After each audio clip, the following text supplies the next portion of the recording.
새누리당의 새 원내대표로 비박근혜계인 유승민 의원이 선출됐습니다. 네, 유신임 원내대표는 대통령, 청와대, 정부와 찹쌀떡 같은 공조를 이루겠다면서도 청와대와 정부도 민심과 당의 목소리에 귀를 기울여달라고 말했습니다. 이경희 기자입니다. 새누리당 의원들의 선택은 혁신과 변화였습니다. 비박근혜계로 분류되는 유승민 의원이 사수에 도전한 친박 이주영 의원을 19표 차로 제치고 새 원내대표에 선출됐습니다. 정책위 의장에는 러닝메이트로 출마한 사선의 원유철 의원이 당선됐습니다. 유 원내대표는 무엇이 민심인지를 청와대에 제대로 전달해 찹쌀떡 같은 공조를 이루겠다고 밝혔습니다. 대통령,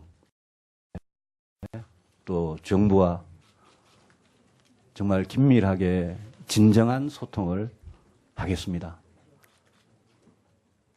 무엇이 민심인지, 무엇이 더 나은 대안인지 같이 고민하는 가운데 정말 찹쌀떡 같은 그런 공조를 이루겠습니다. 대통령과 정부도 당의 목소리에 귀를 기울여야 한다며 거수기 원내대표가 되지는 않을 것임을 내비쳤습니다. 친박 대 비박 대결 구도로 치러진 이번 선거는 결과가 당내 권력 재편으로 이어진다는 점에서 관심이 뜨거웠습니다. 유 원내대표가 예상보다 큰 격차로 당선된 건 이따른 청와대발 악재, 연말정산과 건강보험료 개선 논란 등을 거치며 정권 지지율이 바닥까지 떨어진 상황에서 당이 중심이 돼 위기를 돌파하겠다는 주장이 먹혔다는 분석입니다. 유 원내대표는 당청 간 긴장감이 높아질 것이라는 일각의 우려를 의식한 듯 원조 친박 출신임을 강조했습니다. 저는 친박이란 말이 생기기 전부터 친박이었습니다. 대통령께 한결같이 그 자리를 지키는 아낌없이 주는 나무와 같은 존재가 되고 싶습니다. 팽팽한 경쟁을 펼친 이주영 의원은 이번에도 문턱을 넘지 못하면서 원내대표 선거에서만 4번째 고배를 마셨습니다. 새 원내대표 임기는 1년이지만 내년 4월 총선 때까지 직을 수행할 것으로 알려졌습니다. 연합뉴스TV 이경입니다. 원조 친박근혜계인 유승민 신임 원내대표는 그동안 친박계와 거리를 둬왔는데 이번에 집권 여당의 원내 사령탑으로 화려하게 정치 일선에 서게 됐습니다. 네, 쇄신과 변화에 대해서 당선된 만큼 여당 내 새로운 바람을 예고하고 있는데요. 정영훈 기자입니다. 유승민 새누리당 신임 원내대표는 지금은 거리를 두고 있지만 원조 친박으로 분류됩니다. 17대 총선에서 비례대표로 정계에 입문한 유 원내대표는 박근혜 대통령과는 지난 2005년 대표 비서실장으로 첫 인연을 맺었습니다. 지난 2007년 대선 후보 경선에서는 정책 메시지 단장을 맡아 당시 이명박 후보를 향한 공격에 최선봉에 섰습니다. 하지만 박근혜 비상대책위원장 체제로 치러진 19대 총선 당시 복지와 분배 강화를 요구하는 개혁 성향 목소리를 선명하게 내며 박 대통령을 비롯한 주류 측과 결정적으로 멀어졌습니다. 때문에 멀어진 친박인 멀박, 친박에서 벗어난 탈박으로 분류됐고 박근혜 정부 들어서도 개혁적 성향을 유지하며 청와대를 정면 겨냥하기도 했습니다. 미국하고 중국 사이에 우리가 어떤 포지션을 취할 거냐가 얼마나 국가적으로 그냥 생존에 걸린 문제인데 그 문제를 가지고 말씀 자리에 넣었다 뺐다 이게 무슨 장난치는 것도 아니고 왜 이게 누가 합니까 이거를? 청와대 알라들이 합니까? 경제학 박사 출신인 유 원내대표는 당 안팎에서 정책과 정무 능력을 두루 겸비했다는 평가를 받고 있습니다. 이번 경선에서 쇄신을 내세워 당선된 만큼 당 안팎에서 변화의 바람이 예상됩니다. 연합뉴스TV 정영훈입니다. 네, 유승민 원내대표 당선으로 집권 여당의 당대표와 원내대표는 모두 비박근혜계로 채워졌습니다. 네, 이른바 수첩 파동 당시 KY 라인이 당을 장악한 건데요. 당청 관계 변화를 예고하고 있습니다. 박진영 기자입니다. 유승민 새 원내대표는 경선 기간 쇄신을 통한 총선 승리론에 방점을 찍었습니다.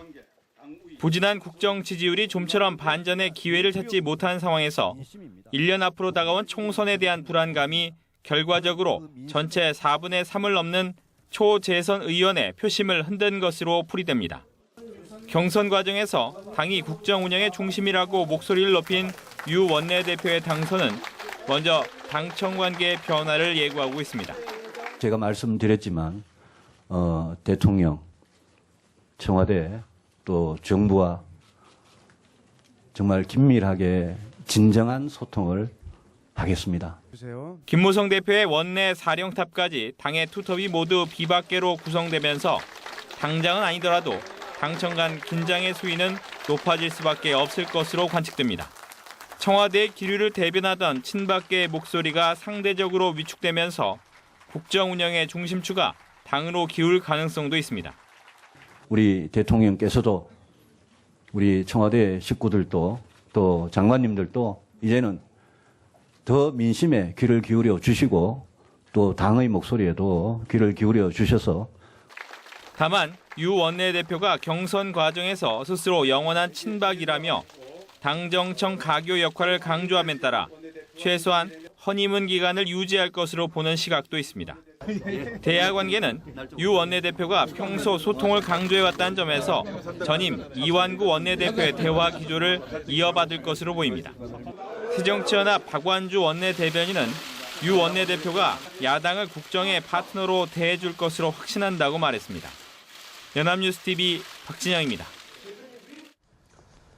네, 새누리당 원내대표 선거 결과에 대한 청와대 반응도 궁금합니다. 네, 박 대통령은 앞서 당정청 간의 조율을 강화하겠다고 밝혔는데요. 후속 개각과 인사도 뒤따를 것으로 보입니다. 윤석희 기자입니다.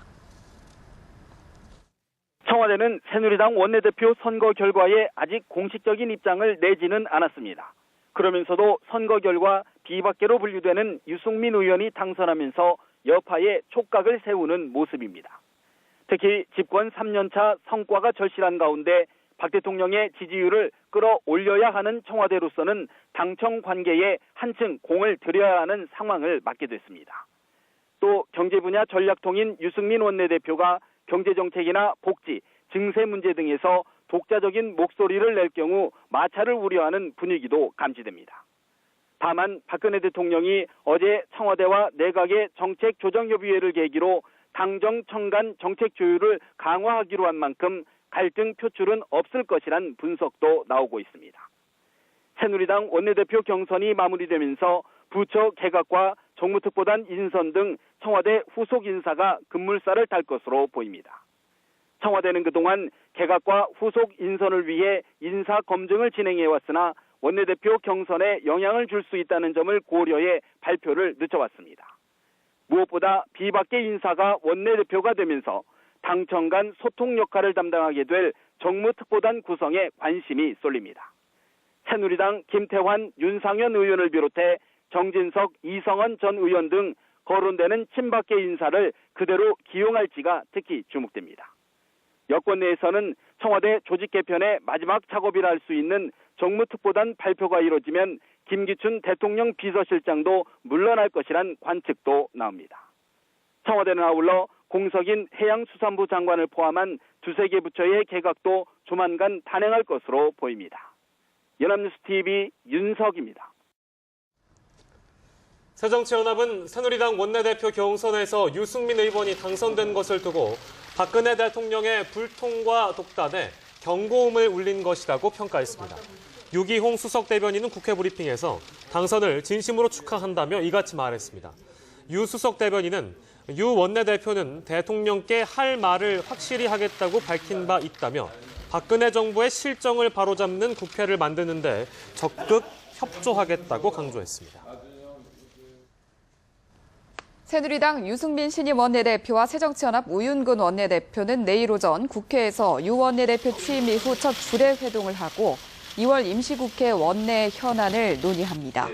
회동에서는 앞서 이완구 전임 원내대표 체제에서 2월 국회에서 추진하기로 합의한 김영란법과 서비스산업발전법 등 각종 민생 법안에 대해서 중점 논의할 것으로 보입니다.